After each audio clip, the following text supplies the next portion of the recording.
નમસ્કાર 24 ન્યૂઝ ગુજરાતમાં આપનું સ્વાગત છે। સૌથી પહેલા જોઈએ આજના બ્રેકિંગ ન્યૂઝ। રાજ્યમાં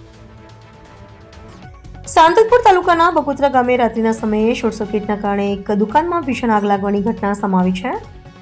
બનાવને પગલે ગામમાં અફરાતફરીનો માહોલ સર્જાયો હતો।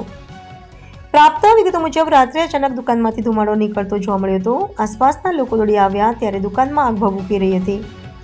પ્રાથમિક તારણ મુજબ વીજતારમાં શોર્ટ સર્કિટ થતાં આગ લાગી હોવાનું અનુમાન વ્યક્ત કરવામાં આવી રહ્યું છે। આગ લાગતા દુકાનમાં રહેલો મોટો પ્રમાણમાં માલ સામાન સળગી ગયો હતો। અંદાજિત રૂપિયા 3 થી 4 લાખ જેટલું નુકસાન થયું હોવાનું દુકાનના માલિકે જણાવ્યું છે।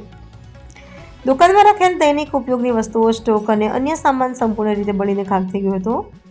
ઘટનાની જાણ થતાં સ્થાનિક લોકો અને તંત્ર તાત્કાલિક સ્થળ પર પહોંચ્યા હતા। ભારે મહેનત બાદ આગને કાબૂમાં લેવામાં આવી હતી। સમયસર પગલાં લેવાતા આગ અન્ય દુકાનો અથવા મકાનો સુધી ફેલાતી અટકાવવામાં સફળતા મળી હતી। સદભાગ્ય બનાવમાં કોઈ જાનહાની થઈ નથી। જો આગ વધુ પ્રચંડ બની હોત તો મોટી દુર્ઘટના સર્જાઈ શકતી હતી। હાલ નુકસાનનું સાચું મૂલ્યાંકન કરવામાં આવી રહ્યું છે।